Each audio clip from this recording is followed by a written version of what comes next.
The Galactic Council chamber fell silent as Ambassador Jakara's mandibles clicked in what passed for laughter among the Vrath species. On the holographic display, humanity's application for military coalition membership flickered with damning statistics. Bone density 40% below Vrath standard. Muscle fiber composition, primitive. Natural armor, non-existent. Jakara gestured at the data with 3 of his 6 arms. These humans are softer than the pleasure servants of Deneb IV. Around the crescent table, representatives from a dozen species murmured agreement.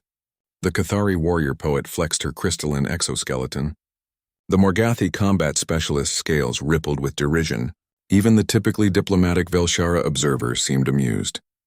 "They break too easily," added Commander Drexnor of the Morgathi Legion. "Their own planet's gravity barely challenges them. 1 standard G-force.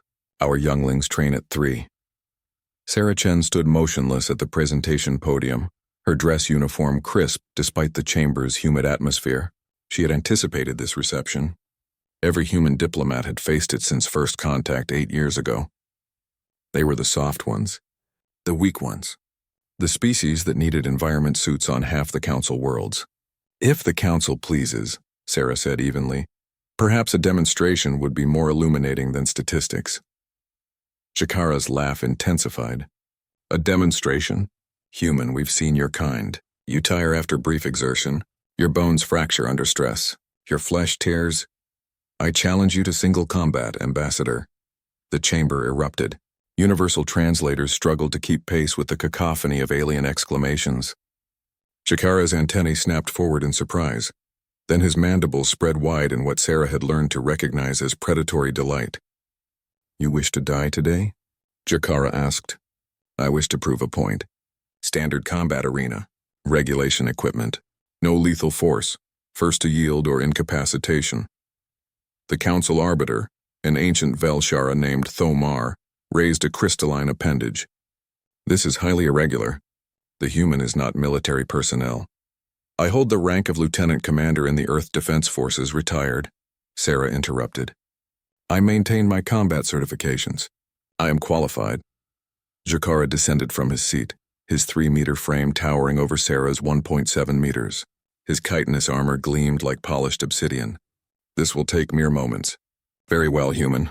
Let us show the Council why your kind will never stand beside true warriors." The arena materialized around them. A standard 20-meter combat circle, neutral gravity, breathable atmosphere. The Council observed through transparent aluminum walls, their various forms of anticipation palpable. Sarah removed her uniform jacket methodically, revealing the simple black training gear beneath. "No armor, no enhancements." Jakara's 4 eyes narrowed at this. "You mock me by refusing protection?" "No, Ambassador. I'm simply showing you what humanity actually brings to warfare."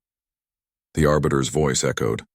"Combat begins in 3, 2, 1. Engage." Jakara lunged with the speed his species was infamous for. He had personally killed 17 opponents in arena combat. His 6 arms became a blur of strikes designed to overwhelm, to shatter, to end fights in seconds. Sarah wasn't there. She had moved before the Arbiter finished speaking, reading Jakara's weight shift, the tensing of his thorax muscles. While he attacked where she had been, she was already inside his guard. What happened next, the Council would debate for months. Sarah's elbow struck the soft joint between Jakara's primary and secondary arm segments. Not hard enough to break, but precise enough to deaden the nerves. Her foot swept behind his leading leg while her body weight, augmented by perfect leverage, drove him off balance. As he fell, Sarah rode him down, her arm snaking around what approximated his neck. The entire exchange took 2.3 seconds. Jakara thrashed, his superior strength evident as he partially lifted them both. But Sarah's position was perfect, her body aligned in ways that made his strength work against him. She didn't muscle him into submission. She used physics, angles, the very fundamentals of leverage that transcended species. "Yield," she said quietly, her voice calm despite the exertion. Jakara's mandibles clicked in rage. He tried another reversal, nearly succeeded. Sarah adjusted, tightened, and spoke louder. "Yield, Ambassador." The chamber watched in stunned silence as the Vrath warrior's movements grew weaker. Not from pain. Sarah wasn't crushing his windpipe. but from the inexorable mathematics of the hold. Every movement he made cost energy. Every second drained his strength while Sarah's position required minimal effort to maintain. Finally, with a clicking hiss of humiliation, Jakara tapped the mat 3 times. Sarah released him immediately, rolling away and standing in one fluid motion. She extended a hand to help him up. Jakara stared at it for a long moment before accepting. "What was that?"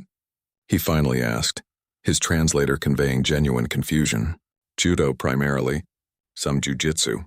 Techniques humanity developed because we were the weakest predators on our own world." Sarah addressed the entire council now. "For millions of years we were hunted by creatures stronger, faster, better armed than us. We couldn't outrun them. We couldn't overpower them. So we learned to outthink them."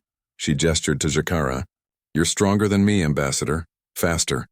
Your biology is superior in almost every measurable way. But I've spent my entire life learning to fight opponents who have every advantage. Because on Earth everything had every advantage over us." Commander Drexnor leaned forward. "Your species developed combat techniques assuming you would always be weaker." "Not just combat techniques, everything." Sarah's voice carried intensity now. "Our medicine assumes we're fragile, so it's incredibly advanced. Our engineering assumes we can't survive harsh environments, so our environmental systems are unmatched. Our tactics assume we're outmatched, so we develop strategy, deception, and adaptation into an art form." She looked around the chamber. "You mock our weakness, but our weakness made us creative, made us resilient, made us survivors. We don't fight like you do. We fight like we've been fighting for millions of years. Smart, dirty, and we never ever give up." Jakara rubbed his neck segments, his mandibles clicking thoughtfully. "The council may have underestimated your species' potential. We're not asking to join your coalition because we're strong like you," Sarah said. "We're asking because we're strong in ways you've never had to be. And maybe, Ambassador, that's exactly what you need." The Arbiter's voice resonated through the chamber. "The Council will reconvene in one standard cycle to reconsider humanity's application." As Sarah retrieved her jacket, Jakara approached her. "That hold you used, would you teach it to Vrath combat instructors?" Sarah smiled.